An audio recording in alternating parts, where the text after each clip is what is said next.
شرک. برای همین باید که رقیه چه به لسان عربی و قرآن و سنت و نام صفات های الله تعالی باشد تا که چه از چیزهای شرکی پاک باشد، تازه باشد.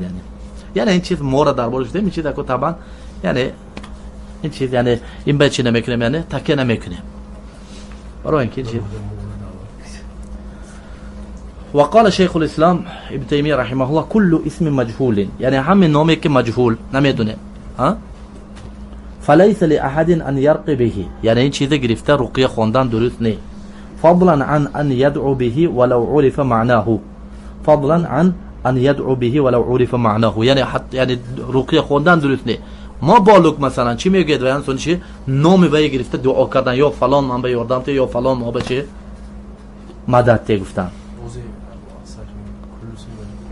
كل اسم مجهول فليس لأحد أن يرقي به، اسم مجهول ها یعنی نام های مثلا میگن که نام های شیاطین ها نام اینا، یعنی یا فلان تاریخ نام های غریب جای میگن، یعنی فهمیدید نام هایی که مجهول، یعنی نام های این نام هایی که قرآن سنت به نامدگی همین نام های گرفته چی میگن، یعنی رقیه میکنن، یعنی ها ارقیک باسم کذا ارقیک باسم کذا گفته، یعنی فهمیدید ارقیک باسم القدوس و به اسم به عیسی به مریم، این مثلا خیلی نام ها، یعنی فهمیدید این چیز درست نه.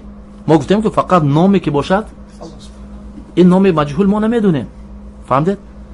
فضلا عن ان يدعو به ولو عرف معناه، ها یعنی این چیز اگر به همین گرفته رقیه کردن ممکن نه و دعا کردن من باب اولا ممکن نه اگر معناش دونیم، که مثل ها معنای مثلا عیسی یا عیسی ابن مریم مثلا دعا کردن حرام گفتیم که این چیز گرفته، لانه يقرأ دعاء بغیر العربیه، یعنی برای همین باید که چیکار کنیم، یعنی دعا به لغت عربی اصل همین باشد، یعنی دعا بر لغت چه باشد، یعنی عربی باشد، الا اگر آدم ندوند بیانده دیگه چیز.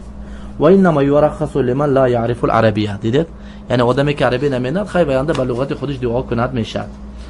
فاما جعل الالفاظ الاعجميه شعارا فليس من دين الاسلام، اما امین یعنی چیکار، یعنی الفاظ اعجمی یعنی شعار گرفتن خطبه این چیز مثلا چی گفتم، یعنی از دین اسلام نه، یعنی فهمیدید، یعنی فقط همین چیز با عادت کردن، یعنی این چیزی اضطرار نه، لیکن باید که دعای عبادت به چی شود، یعنی به زبان عربی. سئل ابن عبد السلام یعنی عز الدین، یعنی عز الدین العز ابن عبد السلام میگه، من عز ابن عبد السلام عن حروف المقطع، حروف المقطع گفته چه میگه؟ شوی حروف المقطع حرفای کلام حرفای مایده چی میگه؟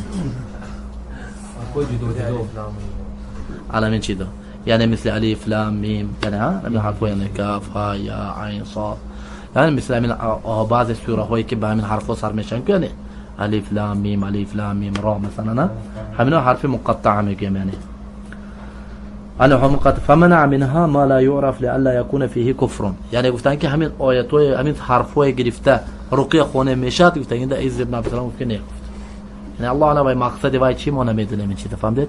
برای همین وقتی که ما میخونیم به چیزای مثلا بیان خونیم، یعنی چیزایی که رسول صلی الله علیه و سلم اومده که از شاهد همین خلاصه گرفته قول سیوطی میگیم که علما چه گفتن، یعنی گفتن که برای که رقیه جایز شدن به 3 شرط ذکر کردن، 3 شرط.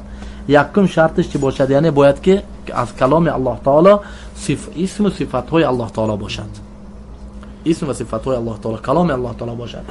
دویمش همین چیز باید که به لسان عربی باشد، لسان عربیه که معناش ما دونیم، یعنی معناش دونیم، یعنی همین آدم خواننده معناش دوند، آدم میخونده که معنای بسم الله نمیدوند خودش، فهمیدید؟ معنای همین چیزهای باید که دونیم. سیمش چه؟